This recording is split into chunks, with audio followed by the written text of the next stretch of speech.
But yes, thank you, Lord. Last day.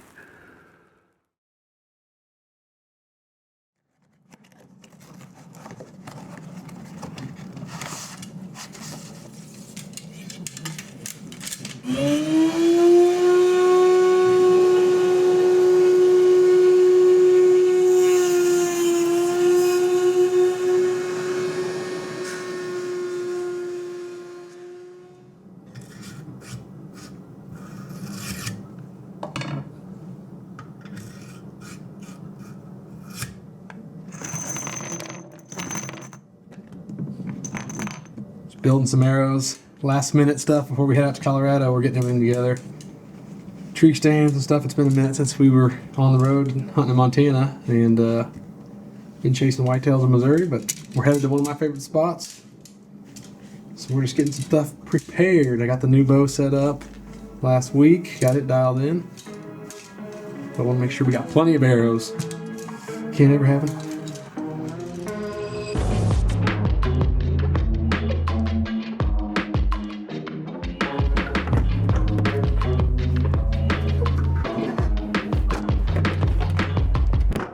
What's some advice you have for Brandon while editing this video? Brandon, harness the inner power of Colorado. Pretend you're in the tree. Close your eyes. Big buck's coming in, but you're playing pool. You're playing iPhone pool. Dude is zen. You're playing iPhone pool, and you don't see him coming. He sneaks in. You don't know where he's at because your headphones are in. You can't hear because he sounds like he's right here, but he's over there. Mike shoots. Over there. You didn't hit record. No! When it comes to hunting, traditions mean everything, and the memories that have been built over the past several years on this ranch in Colorado have become some of my fondest to date. It is for that very reason that it's one of my most anticipated trips of the year, and although a lot of things stay the same in terms of friendships and camaraderie, it seems like each year is a bit unique in its own way when it comes to the hunting aspect. We are constantly racking our brains on how to improve the ranch, not only from a management perspective, but also from an archery hunting opportunity perspective, keeping the challenge fresh and very real each and every year. We're getting ready to head out and check a few trail cameras. Tony and Pete kind of run them all, all fall long, but nobody's really been hunting yet. So they pulled the cards a few times, but we're gonna kind of see what's on the cam's most recent pull. And I have a handful of other cameras too that we're gonna stick out. We usually put them on some scrapes and stuff this time of year. So get a few cameras out and learn as much as we can in a short amount of time. This crossing is crazy right here. We zip tied the fence down.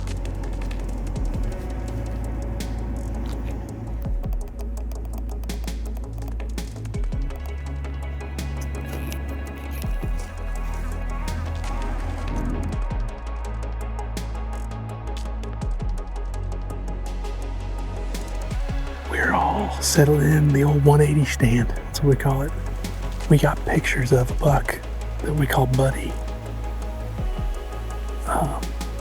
Right here this morning, going back in there to bed. So I know from his history that they don't often go back in there to bed in the morning and daylight and then come back out that same evening, but you just never know. Regardless, he likes this area. There's a deer walking across the creek right now. I can hear it. Oh, I see the ripples. And there it is right there. It's 2 bucks fighting. Okay. 2 bucks sparring right in the ditch right here. That's a good start to the night.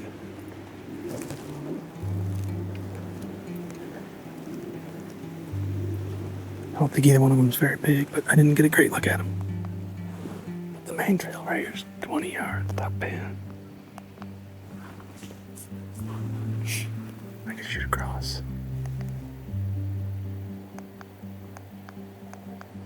$35.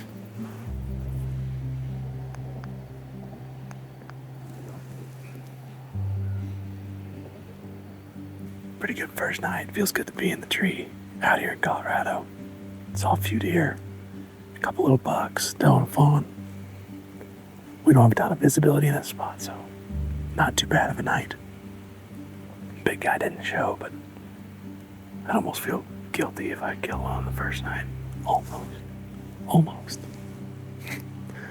I've had plenty of hunts go the other way where we hunted for weeks on end and didn't kill, so I'll take them whenever I can get them. But tonight is not going to be the night. Regardless, beautiful night in the stand. Well, we're going to go check some cameras that we didn't get to yesterday just because I'm trying to get a game plan together. We didn't hunt again this morning, just with the west wind, light west wind. Just does not set up well, so gonna go pull some cards, see what's happening, and we got some ideas to hang a stand for a west wind in the morning. We gotta get sneaky with the access, so waiting to hear back on a plan for that. So we're gonna pull this card here.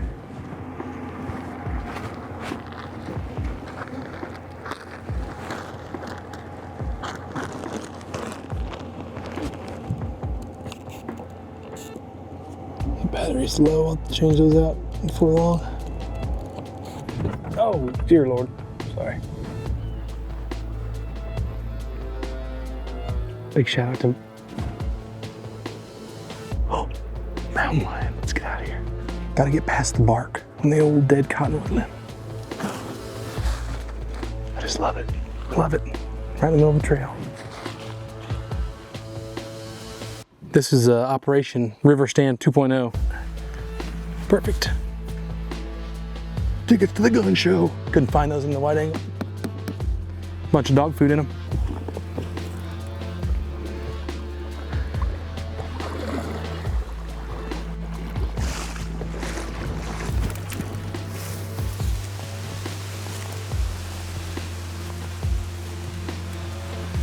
You just never can tell how good it is till you get up there. Found a little sneaky entrance right here. That was the hard part, finding the best spot to get out of the river, but we can jump right out of the river. There's a big cottonwood right here, 2 big scrapes right below it, so I want to err on the side of sticking tight to the river probably. So we'll probably at least hang here for now. If we, see movement and think we need to dive in a little further, we definitely can, but I think this is a good starting spot, at least in the spot that we can call the deer if we don't have them in bow range. Never judge a book by its cover. Never judge a stand by its first hunt. I know enough about this area to know that it's going to be good. May just depend on the time of year. You got to be there in the right morning. We're heading in. Day 2. Evening 2. Only our second sit, but feels good. Weather's blowing. We're late, but it's 85, so the deer aren't going to move early. But hopefully they move early enough.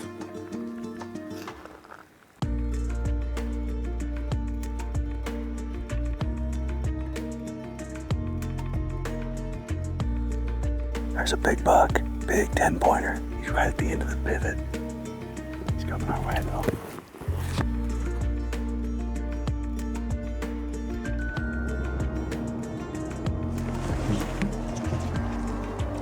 All right, let's go. Let's go wading.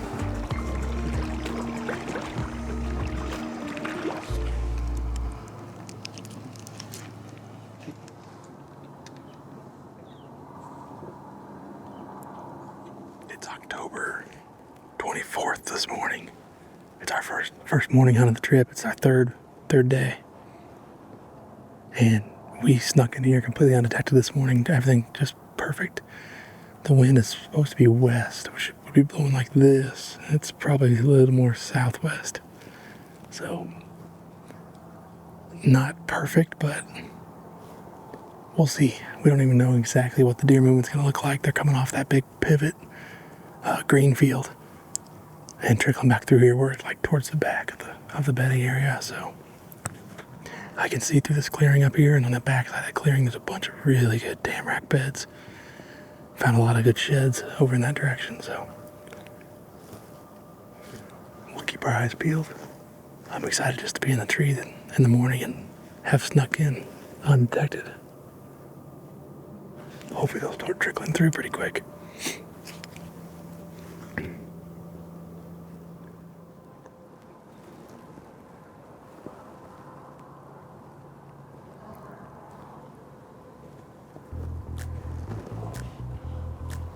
Stop. clever innocent. It's so perfect, like a perfect shot. Okay, we're getting bored, all right? Tell me it's been a productive day in the stand without telling me it's been a productive day in the stand.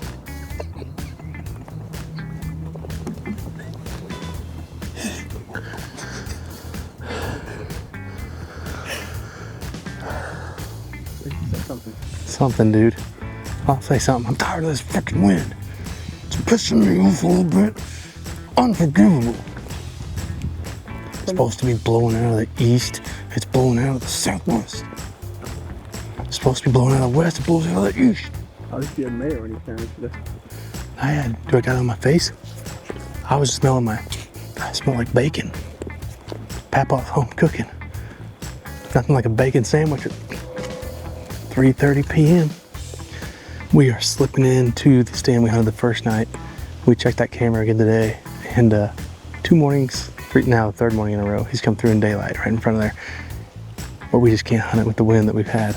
So, hadn't come out yet in the evening, but you never know, he might tonight. And if he doesn't tonight, we're just gonna say we're going all in and we'll be back in the morning. More so than any recent past season, we really struggled with the wind, and that's one of the most crucial elements when it comes to bow hunting. It was incredibly calm, especially for a place that's known for gusty winds that come with the nearby mountain weather systems. We were dealt predominantly western morning winds and eastern evening winds, which made it difficult to hunt the areas that we really wanted to focus our efforts in without causing too much harm.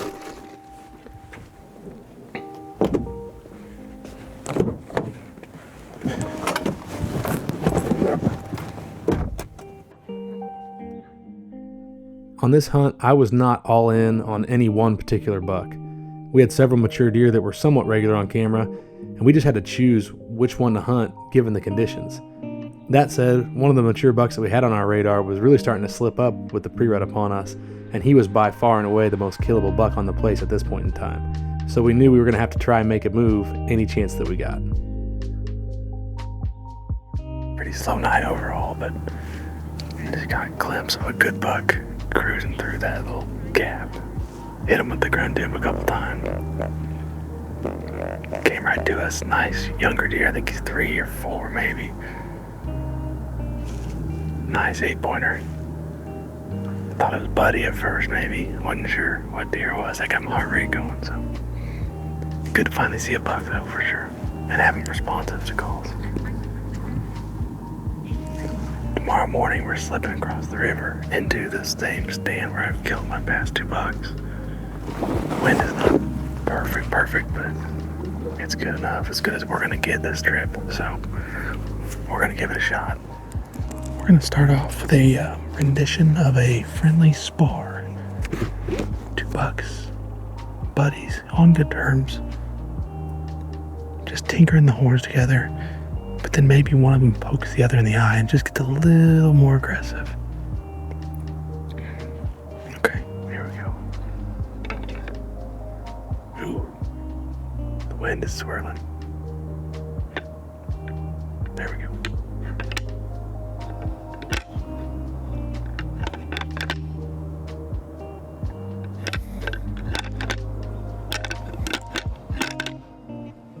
This time of year, the hunting really can be feast or famine.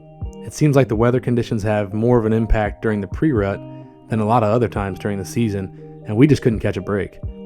The warm weather was paired with light and variable winds, and it had the deer moving almost exclusively at night. In this situation, all we could do is put in our time and make the best educated decisions possible, knowing that we were going to get one final day with optimal weather before archery season closed.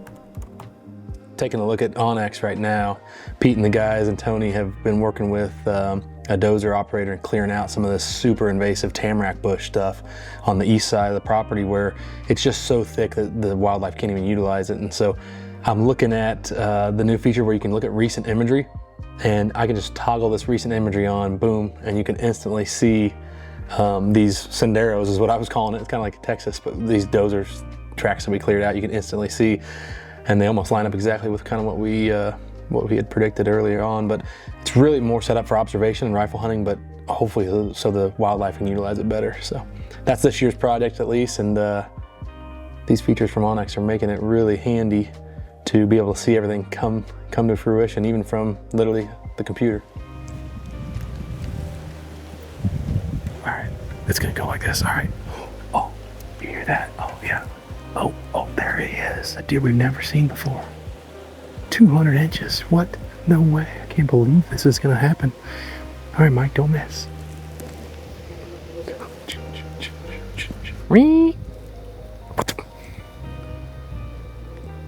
Should I get him with the book? Hey guys, we just got set up. The tree's close, so we're just really close quarters. First deer of the night just stepped out. Probably the last 20 minutes, 10, 15, 20 minutes. Moving late, little buck, cruising across the field. I don't know where he came out from. It's blowing really good, and it's raining leaves. He's right downwind from us too. But we nose jammed him. He doesn't have a clue.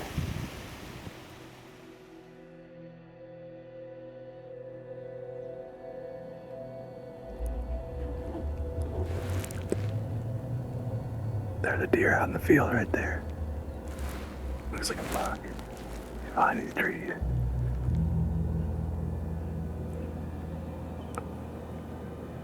Oh boy, it's a big one.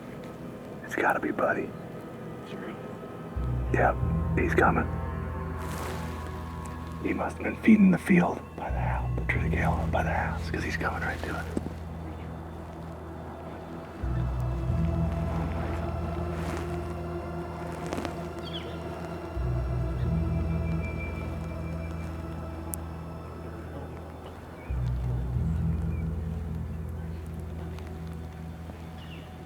Right there.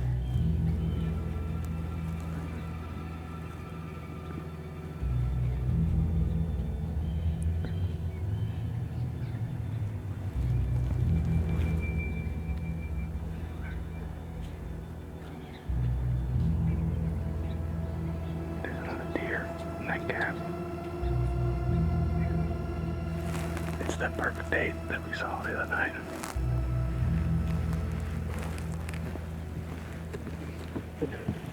Oh man, it's been a intense morning to say the least. You can finally hear the leaves starting to trickle a little bit, but I mean, it has been just absolutely dead calm. And we've been covered up with deer that were on edge. Crazy. We saw Buddy coming across the field and then ended up seeing a bunch of other deer and never saw him, so I'm not sure if he's still out there, maybe working his way or what, but had a really nice 3-year-old come by. Another little buck. First sign of any, like, decent running activity we've seen. That 3-year-old had his head down, smelling and cruising. Still hopeful that he'll trickle through. We haven't seen him, so it's hard to believe that he was able to slip by us without us catching a glimpse. Yeah, there he is, right here. Right there. Right here. Be careful.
But oh my god.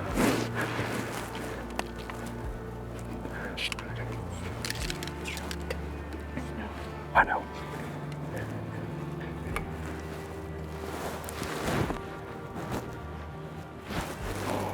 baby.